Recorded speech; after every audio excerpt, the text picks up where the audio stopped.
Bonjour Mary, so today I am giving some advice on packing for college because it's really easy, especially as girls, for us to overpack for college. Don't forget about breaks. Not everyone goes home, but if you do, you can exchange things from home during those breaks, especially if you're driving and you've got a lot of room. For example, if you want to switch out some of your summer wardrobe for more winter clothing, then you can do that over Thanksgiving break if you want, if your climate works out that way. Or for me, I kind of want a toaster oven, and if I can't find a great deal now, I could probably find one on Black Friday, so I could just wait until then. It's only a couple months, and I'm sure I can live without a toaster oven for a couple months. Don't forget that there's lots of people who have already been to college, so you can definitely ask other people for advice on what they should bring. I asked my parents, and my older siblings usually have a lot better advice because they've been to college more recently. You might not have siblings or parents who went to college, but you can definitely find teachers or co-workers, or there's lots of, or you could even call the school themselves, because there's like students there who answer phones who will love to give you advice on what to bring and not to bring. For example, I think the dorms I'm living in next year have carpet on the floor, so I might need a vacuum, and my sister lived in those dorms once a couple years ago, so she can tell me. I just have to ask her. Here are 4 questions to ask yourself when deciding whether or not to bring something with you to college. Number 1, is it a need or is it a want? If it's a need, you're probably going to bring it with you, and you can skip down to question 4. If it's a want, here are 2 other things that you'd probably want to consider. 2, are you going to use it to its fullest extent? 3, what is its value? And 4, does it fit? For example, this teapot, I could consider a need, but I also could just make my tea straight in my mugs. I don't necessarily need a teapot. So we'll just classify it under a want. So number 2, will I use it to its fullest extent of its value?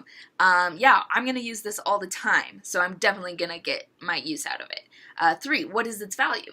Well, it has comfort value because I like having a teapot with me, and it's also less valuable than my other teapot. So I wouldn't bring my other teapot because it's, granted, I'd spent like $10 on it, but it's more valuable to me that I don't want to risk losing it or breaking it at college. So this is a nice replacement.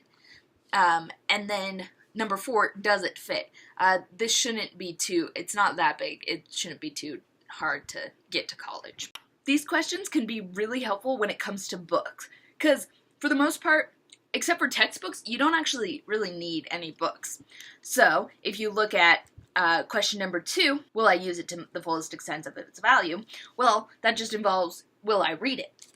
And in some cases, will I read it more than once? So for Jane Austen, I only need to read that once to use it to its full extent of its value, because I've never read these before. With Tales of Beedle the Bard and Fantastic Beasts and Where to Find Them, I'm probably going to want to open it more than once in order to make use of it, you know. For 501 French verbs, I'm actually going to need to use it in order to make it useful. Does that make sense? I think so. Next, what is its value? Tales of the Beedle the Bard, I like to sometimes read this before bedtime if I need like a bedtime story to put me to sleep. So that has kind of an emotional comfort value. 501 French verbs helps me learn French, so it's got an educational value. It can also be helpful for clothes. For example, I could bring the prom dress I wore last year. I could get away with wearing that to church because it's not like super big and poofy or anything. However, am I really going to wear it ever? I probably won't wear it to church because it is a little bit dressier and it doesn't have straps anymore. Thanks, Mary. No, I'm just kidding. So I should probably just leave that behind because I'm not going to use it. However, I do wear my other dresses. I know a lot of people who wear like a dress only on very special occasions, so maybe you bring like 1 or 2. However, I wear a dress at least once a week when I go to church, so I can bring all my dresses and it'll be fine. Also, take into question your climate. Moscow kind of has all the climates, so I can wear my tank tops and my shorts, but I can also need my winter jacket. That's all I have for you today. Au revoir, sister.